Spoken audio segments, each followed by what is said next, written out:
Joining me now is Pennsylvania Democratic Senator John Fetterman. Senator Fetterman, thank you so much for joining me. I appreciate it. No, well, thank you for having me on. Well, I wanted to talk to you about the big issue this week, health care. Do you think at this point that Congress will be able to prevent premiums from skyrocketing at the end of the year?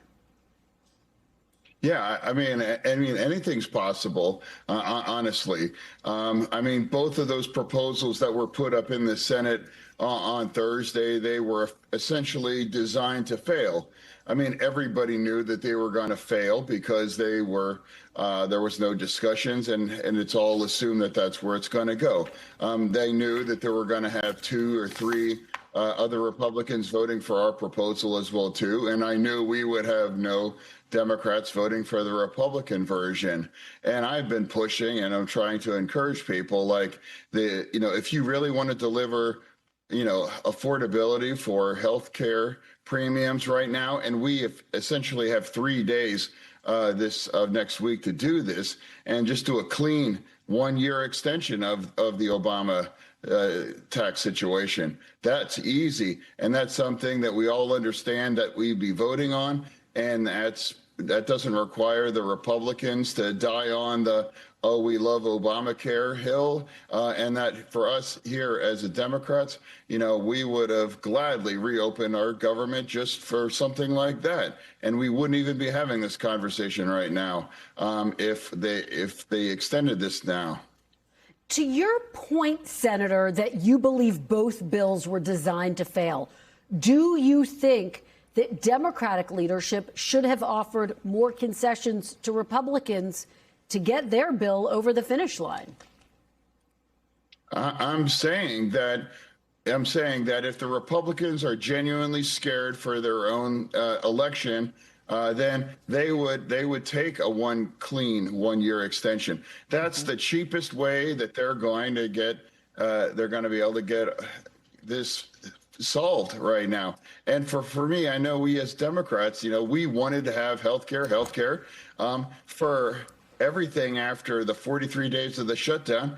We could have had this vote on Thursday, and it didn't require it to plunge our country into that kinds of chaos and put us in that situation. If you really want a solution right now, a clean 1-year extension could do that, and that would give Congress an entire year to do the appropriate kinds of negotiations and make the kinds of changes to make it more durable. But, you really couldn't get a wall painted, in 3 days, there in the Senate, for something this complicated. This is the one easy and the most elegant way to do that could, I think, effectively could meet both parties. And if the Republicans aren't interested in that, then it's essentially saying, we're okay with these things going to expire. And if the Democrats aren't serious, and I do think that they could and should be, then that means, do we really want to deliver this kinds of affordability, or do we just doing this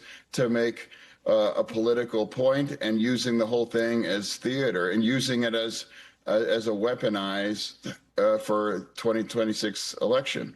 Well, Senator, some Republicans say they don't want to see any extension. Do you think you could get enough votes for a 1-year extension for it to pass?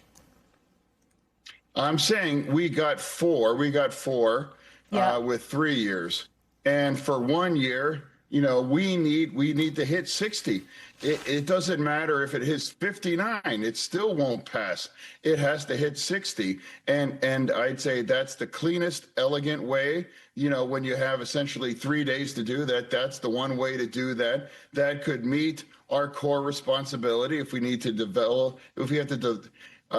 deliver those kinds of tax credits. That's the only way to do that with the amount of time that we have left right now.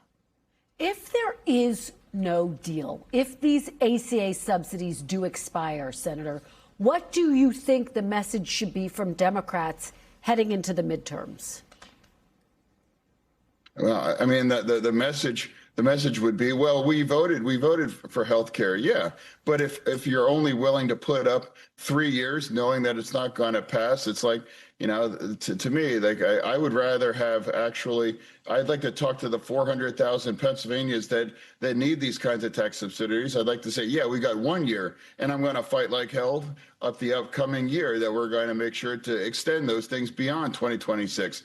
Because right now with 3 days, be honest. I would say be honest that this is not something that you can have these kinds of small kinds of changes and pass it right now. We got four votes with 3 years. We need enough to hit to 60. That's math. It doesn't matter if it's 59, doesn't matter if it's 57. It means it has to be 60. That's the only chance that we can pass through this. And I think another thing's interesting. President Trump isn't, he's not putting input on a lot of this thing. When he feels strongly about something, we all know that he's made very clear about those things. He's saying, you guys find a way forward. I assume that. And then I am just putting that's the quickest, easiest, elegant, and the one that delivers, really the core responsibility to deliver those kinds of benefits for the tens of millions of Americans that are going to rely on that. Senator, to follow up with you, do you think President Trump needs to get involved in order for there to be any type of deal struck here? Would you encourage him to get involved? All I'm saying, I've pushed this. I pushed this. Not to the White House directly, but I have been pitching this. It's like, look, guys, I'm not going to argue the small points. If you're concerned about affordability on healthcare, it's like, hey, this is the easiest way to do this. And now that's where I think it's entirely appropriate. 3 years was not going to pass.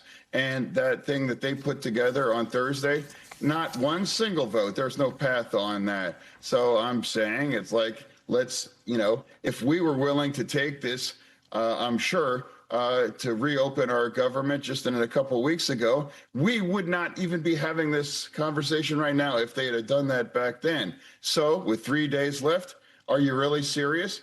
Are you really concerned about the impact this would have in 2026? You will figure out how really concerned you are, or on the flip side, are really concerned about delivering those kinds of health care benefits, or we just want to weaponize it for 2026.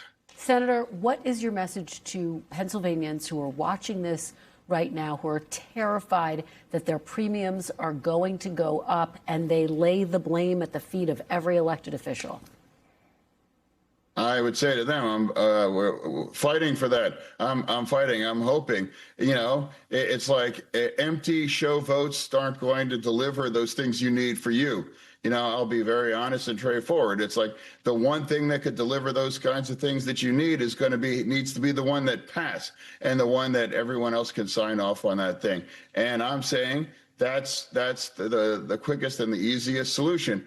What's other one? Well, there's been multiple ones, and it hasn't gone anywhere. It got remotely close on passing. It's a math problem. What's the thing that can do all those things? And I could talk to those people and say, we delivered for you, and for 2026, you don't have to worry about this right now. And then I will fight like hell to fight for those kinds of, and extending those for 27, 28, and perhaps even make them more permanent right now. But we're going to have to negotiate with our colleagues on the other side. That's the essence of democracy in the Senate and in Congress. All right. Senator John Fetterman, thank you so much for joining us at this really pivotal moment in this debate over health care. Really appreciate it. We thank you for watching. And remember, stay updated on breaking news and top stories on the NBC News app, or watch live on our YouTube channel.